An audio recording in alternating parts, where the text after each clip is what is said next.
Definitely like we's different. You ain't the hustling type. We's different.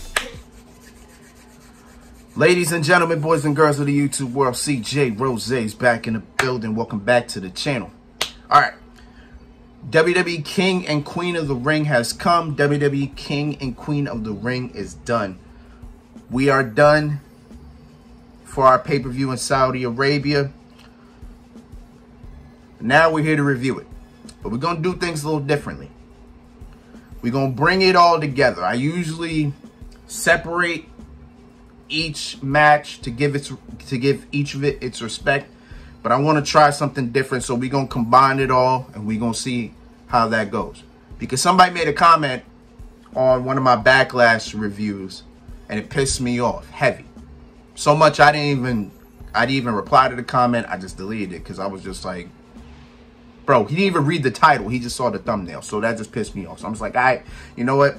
Let's just do something different. So here we are. We're about to do something different. A little kind of what we did in the last, in my prediction video. So let's hop onto it.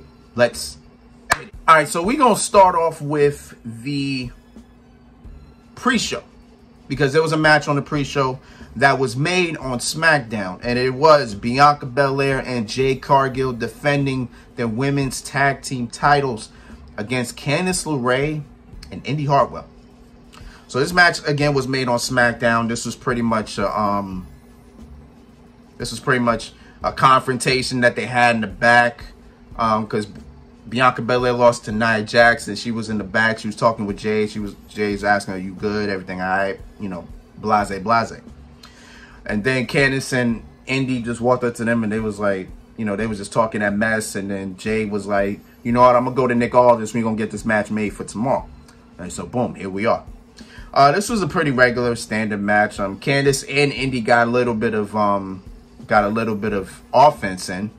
The only thing that I had a problem with was Indy Hartwell, and Corey Graves felt the same way because she kept taunting Bianca Belair every time. She kept doing Bianca's braid twirl and just spinning around. Like, when in reality you have her down, try to get the win. The tag title's on the line. Go get something. You know what I'm saying? But again, other than that, it was an iron match. Nothing really crazy. Nothing really insane happened.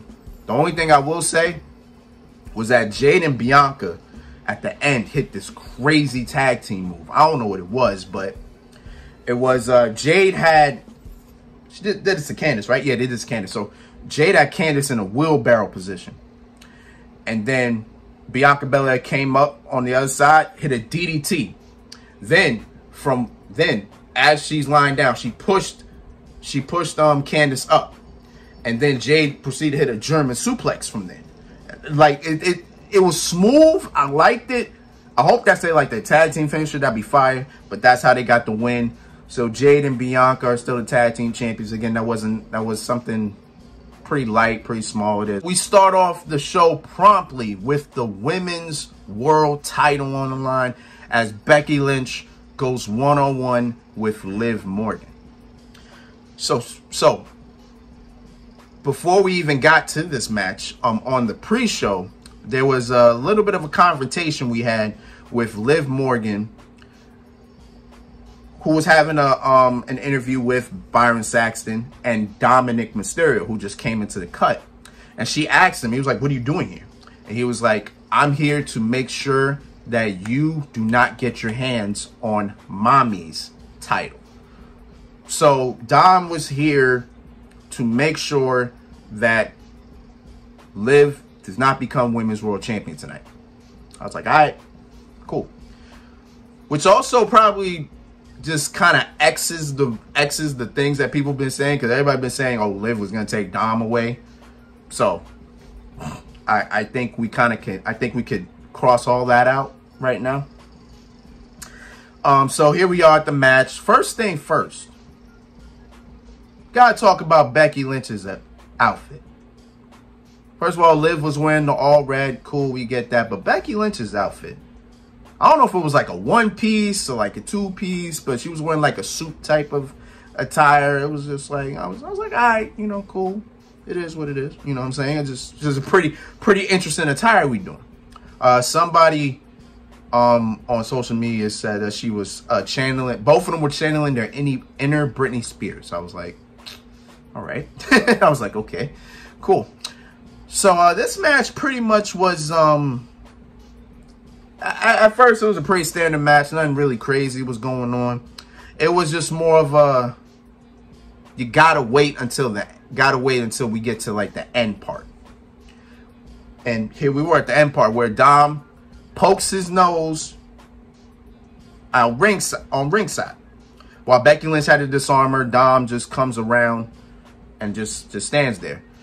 Becky just gets off Liv, and she's pointing to him. She's like, get out of here, get out of here. You're not needed. So from there, Becky tried to go for the manhandle slam. Liv Morgan changed it up into a code breaker. And then boom. Changed it into a code break. Changed it to a code break, got the manhandle slam. Then after a superplex, Becky was right here, Liv was over there. Dom got a chair, slid it to Becky because he wanted Becky to use it. Becky was like, nah, I'm not doing that. There's no point to do that. So then Dom goes to the other side, distracts the ref. Ref does not see what's going on. Becky Lynch gets up. Liv Morgan runs up to Becky. Boom, hits a DDT on the chair. Slides the chair out. Ref is still distracted, does not know what's going on. Liv hits the Oblivion. 1, 2, 3. We have a new women's world champion. And it is Liv Morgan. So Dom's mission was to stop Liv Morgan from becoming women's world champion. Instead, he helped her become women's world champion. Yeah. Yeah, it's pretty wild. Pretty wild. But we got a new women's world champion.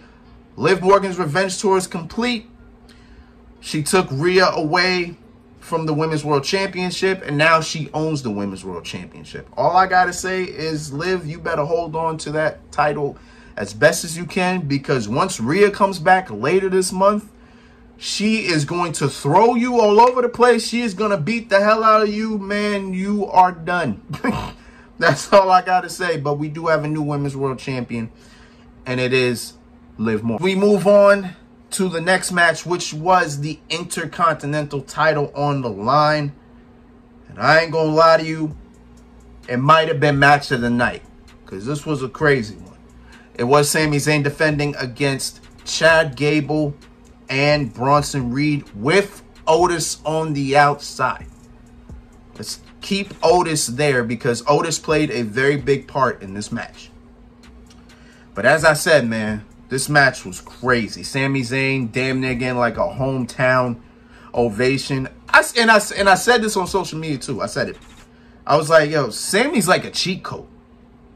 Because Sami got like 2 different homes. You know, he's from Montreal, Quebec, but it's like when he comes to Saudi Arabia, when he goes to Saudi Arabia, he gets treated like a hero out there. You know what I'm saying? So it's like, damn. Sami got 2 different places where he gets like 2 crazy ovations. That's got to be crazy. But again, speaking of crazy, this match was wild, man. Bronson Reed did his thing. And I did say he was here for the pin. I did say that, so keep that in mind. But we saw a whole bunch of crazy things. Sami Zayn did a blue thunder bomb to Bronson Reed. Bronson Reed attempted a moonsault. He missed. Then Chad Gable hit a moonsault. Bronson Reed did a double Samoan drop. We had a Tower of Doom spot. Chad Gable did a double German suplex. So he lifted Bronson Reed while Bronson Reed had Sami Zayn. That spot was crazy. And then, of course, we had Chad Gable with an ankle lock. We saw a double ankle lock at one point. Chad had the ankle lock on Bronson Reed. Then Sami Zayn had an ankle lock on Chad Gable. I just want to say something first about Chad Gable and the ankle lock. I don't know what it is, but when Chad's hitting it, it looks like that joint really hurts. Like, yo, I think the best two people with the best ankle locks is Kurt Angle and Ken Shamrock. I think those are like the two best, right? Dog. I see. I'm watching Chad Gable got his on. I'm like, yo, it's crazy. It's insane. But so yeah. So, you know, we saw a lot in this match. This match was boom, boom, boom, boom, boom, boom. Also, Bronson Reed did a suicide dive. That was like a flying bus. just coming at those two. It was crazy. So here we are at the point. So Chad Gable told Otis. He told him on Raw. He told Otis. He was like, I'm going to need you on Sunday. So when the time comes, I'm going to need you. And then Otis sat there and said, whatever it takes. But at the same exact time, Otis apologized to Sammy. He said, you know, he apologized for everything that happened. So what we were going to see. So Bronson Reed goes to the outside. Chad Gable's yelling at Otis. He's like, take him out, take him out. Boom. Otis takes out Bronson Reed. So then Sami Zayn rolls to the outside. And Chad's telling him the exact same thing. He's like, take Sammy out, take him out. He was holding him. He was like, take him out. And Otis was looking, but then he started backing up. He started he was conflicted. So then Chad was like, what are you doing? Like, I told you when the time was right, go for the kill. Go for the kill. So they start pushing Otis. He slapped Otis. And Otis was getting tight. Otis, like, he was about to beat the hell out of Chad, but then Chad was just still yelling at him. So then he picks up Sammy again, holds him, and then he's telling Otis, get him, get him, get him. Then Otis, mad, starts running at Sammy. Sammy ducks. Otis, boom, crazy clothesline to Chad Gable. He hit that boy with the Mack truck. He hit that boy with something stupid. So then Sammy rolls back into the ring. He's looking at Otis one good time, making sure Chad is out. Bronson Reed's back in the ring. He's in the corner. Doesn't see what's happening. Sammy revving up. Boom. Haluva kick. 1, 2, 3. Sami Zayn retains. Again, I thought this was match of the night. I thought this was a crazy match. And then at the end, you saw Chad Gable just staring a hole into Otis. Like staring a hole into him. I don't know what's going to happen on Raw, but it ain't looking good for my boy Otis, man. It ain't looking good. But Sami Zayn retains.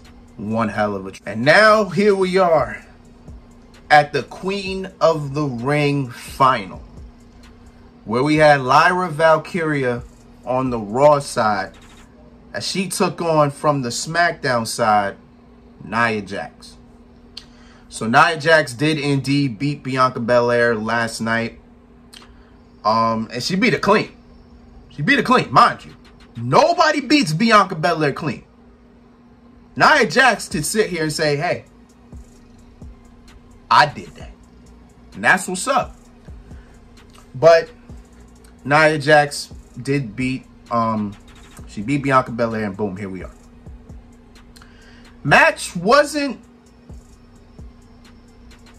I thought the match was like fast. I ain't gonna hold you. I thought this match went by pretty quickly. I thought it did. You know, Lyra was fighting. She was doing everything that she was doing everything that she could. This was her first PLE on the main roster. I think she did a good job with everything that she had, because again, she had the size disadvantage with Nia Jax. So you already know Nia Jax was going to use her power. She was going to use her size to take down Lyra, and that's exactly what she did. I don't know. I thought, maybe it's just me, but I thought when I blinked, it was done.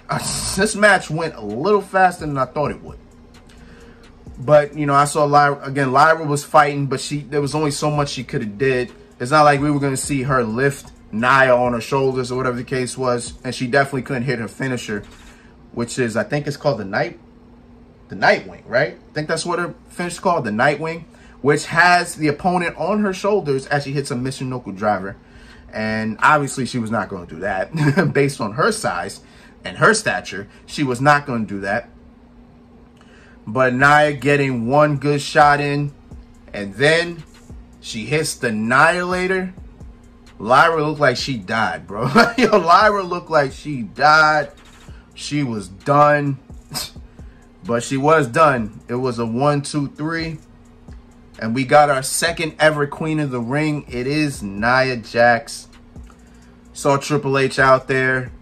He embraced Nia, gave her a hug. It was one of those long hugs. Then the camera panned on Nia's face as they were hugging, like she was about to cry. Like, Nia really wanted to be emotional. I know Nia wanted to be emotional, but she stayed in character and everything. She had a little post interview with Kayla Braxton. It was what you figured it would be. But I just want to quickly say, I know Nia Jax got a bad rap in the first stint in WWE. You know, talked about how she botches some moves, like she hurts people, she's too physical, all that, right? I'm glad on her second stint in the company since last year when she came back that it's a much better response and she's getting everything that she deserves. Like, she has wins over Raquel Rodriguez. She beat Becky Lynch clean. She had a pretty good match with Rhea Ripley at the Elimination Chamber. She beat Naomi clean. She beat Bianca Belair clean, which again, I think that's just a huge feat in itself. And she beat Lyra Valkyria here to become Queen of the Ring, which means now at SummerSlam she will take on Bayley, who I'm guessing will still be the women's champion by the time we hit August at SummerSlam for the women's championship. We already got that kind of started already, so all we got to do now is build up to it.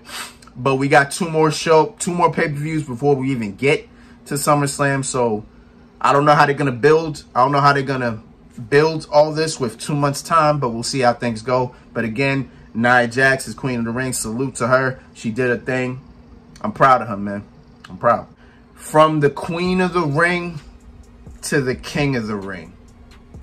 The King of the Ring finals, which had on the Raw side, the Ring General, Gunther, as he faced off for the very first time. On the SmackDown side, you had the Viper, Randy Orton. So Randy Orton beat Tama Tonga last night to advance to today. And I was so curious how this match was going to go. I also said on social media, I said you might have to change Gunther's name from the Ring General to the Surgeon General. Because, yo, I thought he was about to carve Randy Orton up something stupid. But the match began. It was pretty slow. I think Randy Orton was kind of more taking in the ovation and the respect that Saudi Arabia was giving him. That's why the match kind of took long to start, because he was walking around the ring.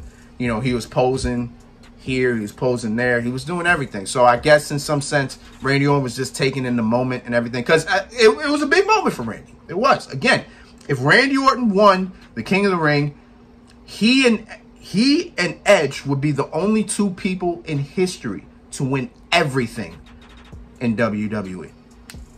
So it was a very big moment for Randy. And at times I thought Randy Orton would get the job done, but nope. Instead, Gunther did get it done. Now, again, the match started off pretty slow. It was what do they call it? Damn, I forgot what they call it. But it was a lot of grapples, side headlocks, mostly just mat-based groundwork in the beginning. So it wasn't nothing crazy, nothing really fast-paced. These two are known for fast-paced. They pretty much kind of wrestle the same way. Both of them wrestle at a slow, methodical pace. They kind of just pick apart body parts when they do. Gunther especially is definitely known for that, but Randy Orton in his time is known for that as well. So Randy Orton pretty much played the same pace that Gunther played, but it wasn't until Gunther started chopping Randy is when the match kind of just turned into Gunther's favor, because Gunther was hitting him with chops, and it wasn't those loud chops either. Not the ones that he used to do. But even though he hasn't been doing those loud chops lately, it's those stiff, hard chops that he's hitting with so hard that Randy Orton was having bruises, had bruises on his shoulder, had bruises on his chest. Gunther was hitting them that hard. But once Gunther was hitting them, right then and there, Randy just took a while to get back to the pace that he's known for. And then it wasn't until Gunther started working on Randy Orton's knee. So Randy walked into this match with tape around his knee. You already know Gunther saw that and he said to himself, it's time. It's time. And that's what he did. He worked on the knee and everything like that. I thought Gunther would hit Randy with like the either the Boston Crab or the single leg, but he didn't even need to do that. So then Randy hits the RKO. He hits it. He hits the RKO, but he can't capitalize on it. He can't capitalize. He took a while to cover. So as Randy was, crawling to the cover, Gunther literally recognized it and then rolled out the ring. And then from there, Gunther just worked on that knee relentlessly. He had him in a boss single leg for a long time. It wasn't until Randy Orton finally got out. Boom! Hits the second RKO. Right then, I ain't gonna hold you. When Randy hit that second RKO, I thought it was over. I was like, yes. I was hyped because I kind of wanted Randy to win. I did. I ain't gonna hold you because I wanted Randy to make history. I did. So boom, Randy hits the second RKO. He's going for the cover. He covers quick. 1, 2. Gunther hits Randy's knee as he's getting up, or as he kicks out. So he hits the knee as he's getting up, and then Randy just feeling the pain of the knee. Doesn't notice. Gunther quickly brings Orton up, rolls him up. 1, 2, 3. Gunther wins. Now if you notice the pin, how Gunther did it, it literally looked like Randy Orton's shoulder was up. So it looked like only one of Randy Orton's shoulders was down. Kind of bothered me. Thought they might do something with that. But Randy Orton ain't gonna complain. But it's in the record books. Gunther is the new king of the ring. Triple H once again got in the ring, gave Gunther the crown. Gunther's put it on his head. Well, actually, he didn't put it on his head. He just posed with it and everything like that. So, yeah, that was a very physical match. Again, I kind of wanted Randy Orton to win, but Gunther wins. Gunther now has an opportunity to get after the World Heavyweight Championship. We don't know who's going to be World Heavyweight Champion by the time SummerSlam hits because we actually got some news after the fact. Because now, at Clash at the Castle next month in Glasgow, Scotland, Drew McIntyre returns home. And he will be taking on Damian Priest for the World Heavyweight Championship. That should be a crazy one. I can't wait for that. That should be a crazy one. So we'll see who walks out World Heavyweight Champion there. And who has to face Gunther. Only time will tell, bro. We'll see what's up. Gunther, king of... All this leading up to the main event, which was the undisputed WWE Championship on the line, as Cody Rhodes defends against the United States Champion Logan Paul. This is Cody Rhodes' second WWE Championship title defense. This is Logan Paul's third straight match in Saudi Arabia. And this is also Logan Paul's second opportunity at the WWE title. His first opportunity was 2 years ago against Roman Reigns, where they tore the house down in Saudi. Had a hell of a match. I was hoping to see the exact same thing in this match. I kind of did. I ain't gonna lie to you. I thought this was a pretty solid match. This match, but I thought this match was the longer it got, the better it became. Right? I thought that's exactly how this match really went. Because at first, it was just a lot of jaw-jacking. It was kind of just Cody Rhodes showing the youngster, or the vet showing the youngster how it's done, pretty much. And that's what Cody pretty much been saying leading up to this point. He's been saying, You know, you're not ready to step into the ring with me, and I'm going to show you at King and Queen of the Ring. So, boom, here we are. Another tidbit of information is Cody wanted to know if Logan Paul could win without the brass knucks.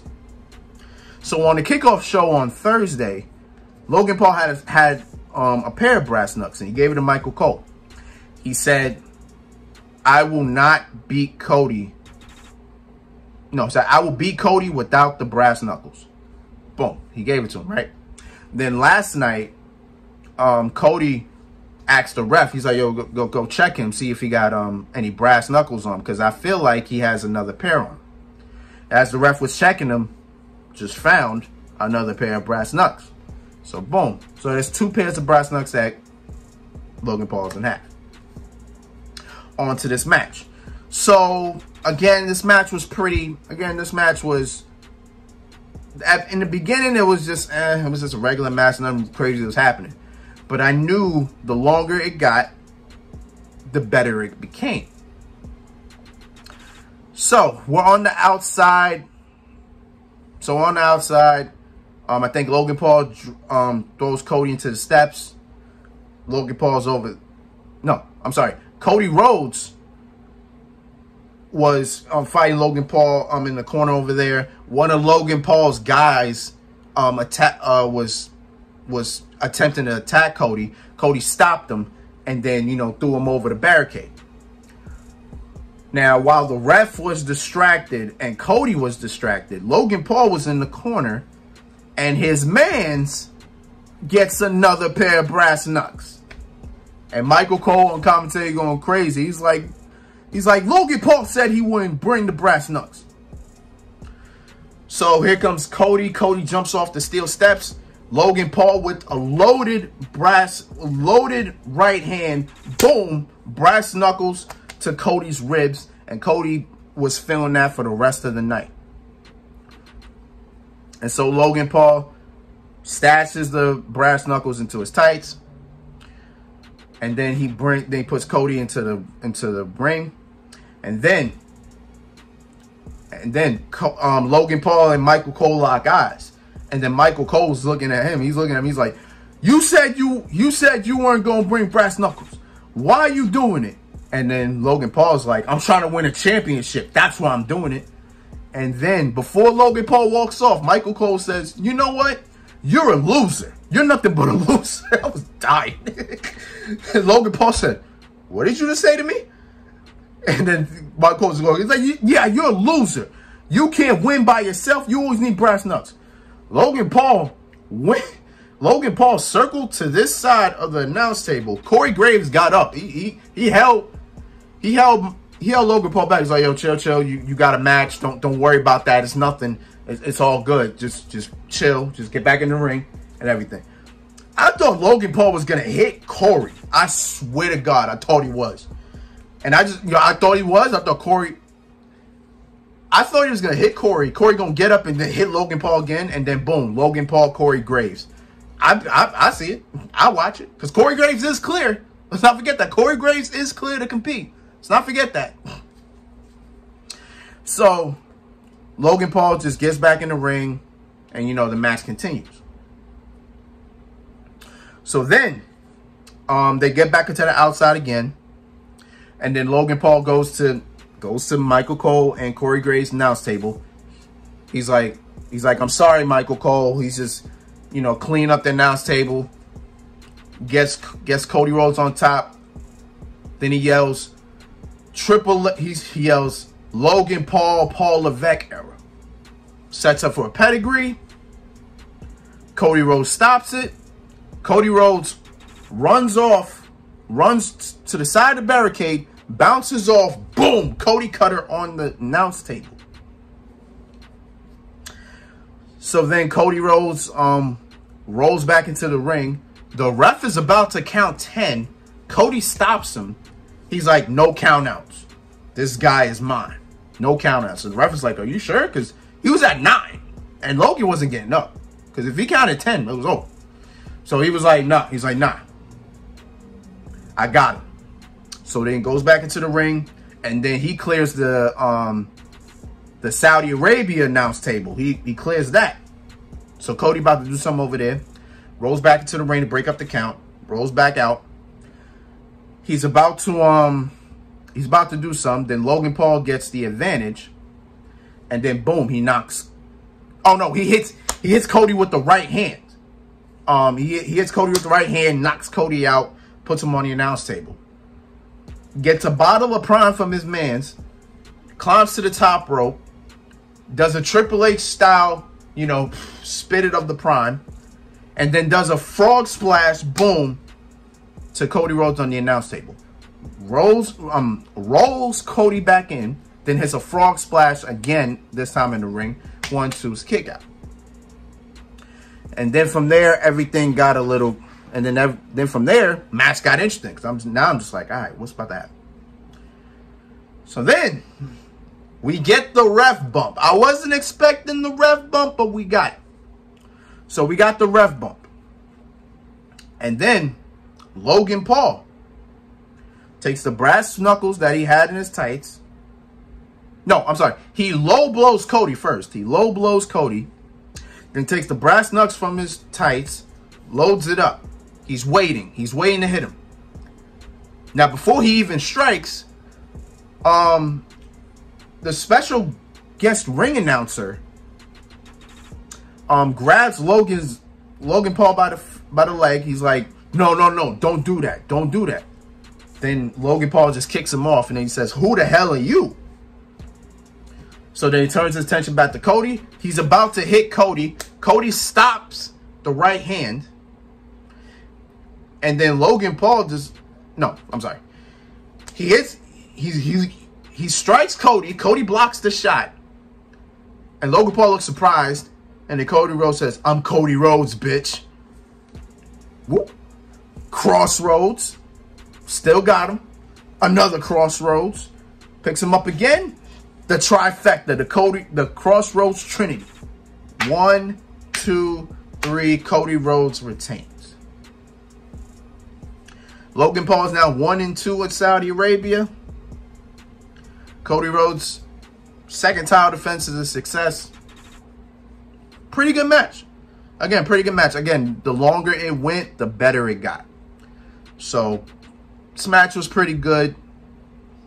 I enjoyed it. So, yeah, we'll see what Cody Rhodes does for Glasgow, Scotland. Because I'm assuming he's going to be at Clash at the Castle. I'm assuming. But Cody Rhodes retains. Pretty solid match. That was the King and Queen of the Ring. Pretty good show. Pretty good show overall. I thought, yeah, you know what? It's probably one of the better Saudi Arabia shows that they've done. I enjoyed it pretty well. But now we move on from that. Because I said it before and I'm going to say it again. June 15th. Actually, yeah, June 15th, Clash at the Castle. But before then, we got stopped on June 9th on Sunday for NXT Battleground. So, I'm hoping that'll be a good show and a little bit of a warm-up because the week after will be Clash at the Castle. So, we'll see how everything goes. But until then, it's been Rose, man. Thank you for watching. Thank you for all the love support. As always, hope everybody enjoyed this part of my review. I did the best that I could. So, hopefully everybody likes it. And I don't hear no complaints. Because that comment really pissed me off. I ain't gonna hold you. But it is what it is. So, until next time, peace, love, want it. Yeah.